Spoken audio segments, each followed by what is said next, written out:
Bonjour, ici Wassima, bienvenue à cette vidéo où je vais vous parler d'un accompagnateur pour les journaux mystiques et donc on parle des cartes tarot ou oracle. La question qu'on me pose, c'est comment choisir le meilleur oracle, le meilleur tarot pour moi? Et c'est une question vaste parce que justement ça dépend de plusieurs choses. Sachant aussi que vous pourriez vous procurer des cartes pas nécessairement sur Amazon ou les boutiques en ligne, vous pouvez vous les procurer sur des sites ou sur des groupes Facebook où on échange, donc ça va vous coûter un peu moins cher. Ça dépend aussi de votre style, donc est-ce que vous aimez avoir plusieurs vêtements, est-ce que vous aimez avoir plusieurs livres et les lire en même temps? Donc moi je suis du type infidèle un peu et donc j'aime avoir plusieurs cartes et choisir différents styles de cartes. Aussi, savoir qu'il y a différentes façons comment vous pouvez utiliser les cartes. Donc, vous pouvez les utiliser pour différents domaines. Et les domaines qui vous intéressent, c'est-à-dire quels sont vos dons, quels sont vos talents, quelles sont les choses que vous aimez faire. Donc moi, j'aime beaucoup les plantes, j'aime beaucoup travailler avec les esprits des plantes, donc je fais des soins chamaniques et donc je connecte avec les plantes dans mes soins. Et je suis sensible à la couleur des fleurs, sensible à leur forme. Et donc voilà, j'utilise des cartes qui ont ces plantes, qui illustrent ces plantes de façon générale.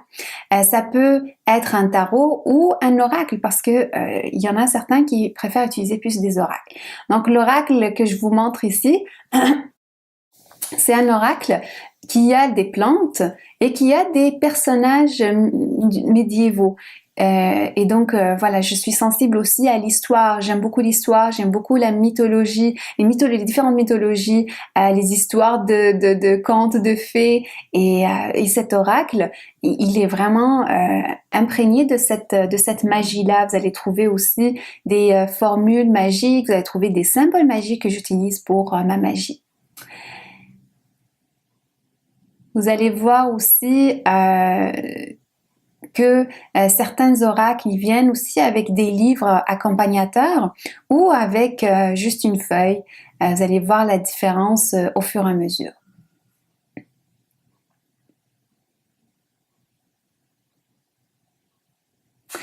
Les dragons, je suis sensible aux dragons aussi, donc vous allez pouvoir trouver, si vous aimez les dragons, des oracles là-dessus.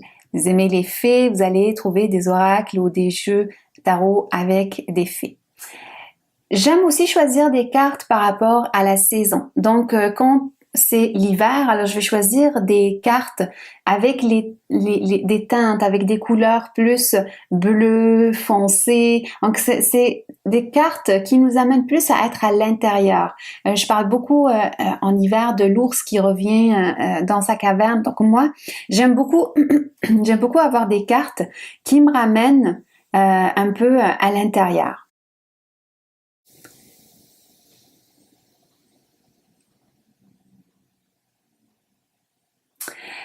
Et dépendamment de votre objectif aussi, donc on a parlé de votre patient, vous pouvez choisir des cartes selon votre patient, selon la saison, selon ce qui est agréable pour vos yeux. Vous pouvez choisir des cartes selon votre objectif. L'objectif, il peut être varié. Donc, l'objectif au niveau personnel, par exemple, moi, pour cette année, j'ai choisi des cartes qui me donnent plus de l'impression de retourner au monde d'enfance, qui soit drôle en même temps. Donc, j'ai les cartes de petits monstres avec lesquels je retourne vraiment dans un univers que je connais bien et dans lequel je suis confortable. C'est comme un moyen de se ressourcer. Donc, moi, mon objectif, c'est voilà, de ramener plus cet aspect enfant dans mon travail, cet aspect magie, cet aspect intérieur. Ça peut être aussi l'objectif de ramener quelque chose de plus humoristique, donc dépendamment de votre style d'humour, il y a certaines cartes qui me font rire. Vous allez en trouver plein, il y a celui-là, il y a le tarot que je vais vous montrer sous peu, qui s'appelle le tarot Isidore. Et donc, là, il est vraiment drôle. Il y a des petits êtres, des créatures, des animaux qui ont de l'attitude, qui ont une attitude. Ils amplifient, ils amplifient les attitudes humaines ou certains caractères humains, comme quelqu'un d'orgueilleux, quelqu'un qui. Donc voilà, c'est drôle. Pour moi, c'est drôle. Vous voyez le bâton, c'est comme si on est en train de télécharger sur Internet et ça aide pour l'interprétation des cartes aussi.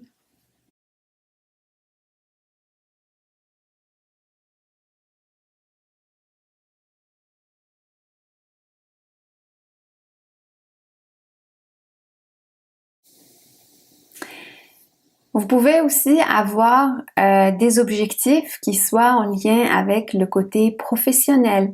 Donc, est-ce que vous voulez avancer dans votre travail, développer certaines aptitudes, surtout si vous travaillez pour vous-même comme moi, je suis entrepreneur et donc j'utilise certaines cartes pour m'aider dans la vie d'entrepreneur, dans la vie de créateur. Alors, il y a ces cartes-là qui s'appellent Sacred Creators, c'est un tarot, c'est pas un tarot, c'est un oracle qui est fait par une Canadienne.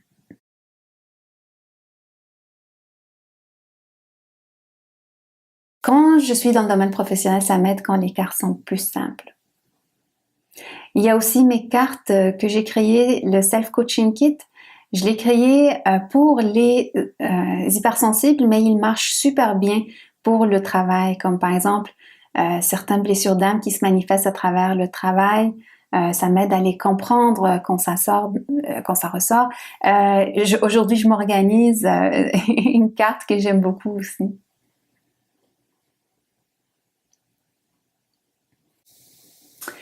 On peut utiliser les cartes donc pour différents objectifs et aussi l'objectif spirituel.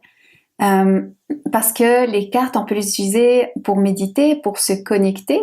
Aussi, j'aime beaucoup cet oracle qui s'appelle Cosmic Cards. C'est un oracle donc qui me rappelle, il me rappelle les étoiles, il me rappelle d'où est-ce que je viens. Et j'étais pas attirée nécessairement par le design ou par les couleurs, mais c'est surtout, j'aime beaucoup les étoiles. Et dès que je l'ai vu, j'ai senti une attirance.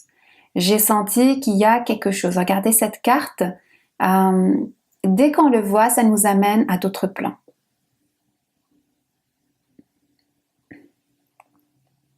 Et donc, vous pouvez vous laisser porter, vous laisser, je dirais même tenter par l'expérience d'essayer des cartes qui ne vous parlent pas, justement pour ouvrir certains plans de conscience, pour ouvrir certains niveaux de connexion que vous ne connaissiez pas avant.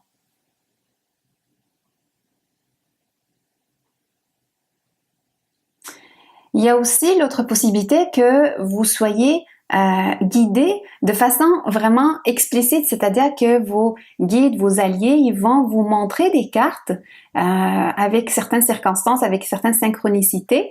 Vous le voyez sortir partout. Et là, ces cartes-là, Akashic Oracle, je l'ai eu par inspiration de mes alliés. Je savais même pas, c'est pas le style de carte que j'aurais d'habitude, mais ils m'ont dit clairement que ces cartes-là vont m'aider à ouvrir certaines mémoires akashiques. Et donc, même si le texte en arrière, ça ne me parle pas nécessairement, mais le fait de regarder ces peintures, de les observer, de méditer avec, il y a quelque chose qui se passe. Donc, des fois, on n'est pas obligé de tout comprendre. Avec le journal mystique, on a besoin d'explorer comment on se sent. Qu'est-ce qu'on ressent? C'est quoi les images qui remontent? Peut-être que des fois, on va pas tout comprendre, mais avec le temps, tout prend sens. Vous allez voir quand est-ce que ces cartes-là vont ressortir, à quelle journée, à quel moment du mois, parce que vous pouvez aussi suivre le cycle lunaire, votre cycle lunaire aussi. Ça, j'en parle plus dans le livre Le guide pratique d'ascension. Et donc voilà, vous vous laissez porté par les messages que vous recevez. C'est des messages, des fois, que vous entendez, c'est des messages qui viennent à travers des signes, les signes du jour. Vous pouvez aussi choisir des cartes par principe. Qu'est-ce que ça veut dire par principe? C'est-à-dire que si vous militez, si vous aimez aussi voilà, le côté liberté, si vous avez des actions sociales, vous pouvez choisir certaines cartes qui vont vous parler à vous. Donc ces cartes-là, par exemple, ils sont inclusives, ils ont différentes nations, ils ont différentes origines ethniques dans ces cartes. Et donc ça va au respect, ça respecte ce côté-là humain. Et c'est moderne parce qu'il y a des fois, il y a des choses qui vont vous parler, il y a des livres, donc c'est des choses actuelles, c'est des choses qui nous entourent dans notre journée à tous les jours. Les livres, les voitures, c'est pas comme les cartes anciennes. Donc voilà, j'espère que j'ai répondu de façon globale à cette question. C'est sûr qu'on pourra l'explorer beaucoup plus, mais c'est juste pour vous guider à choisir les cartes et à entendre vos besoins, vos désirs, vos volontés, vos rêves, les messages de vos alliés pour choisir les meilleures cartes pour vous. Un dernier carte qui voulait se montrer, c'est si vous êtes plus romantique, aussi si vous êtes plus pratique. Vous pouvez choisir le Fountain Tarot qui est plus pragmatique. Donc, il y a tellement de choses que vous pourriez prendre en compte pour choisir vos cartes. Mais les cartes, c'est une passion. Alors, je vous dis à très bientôt pour la prochaine vidéo.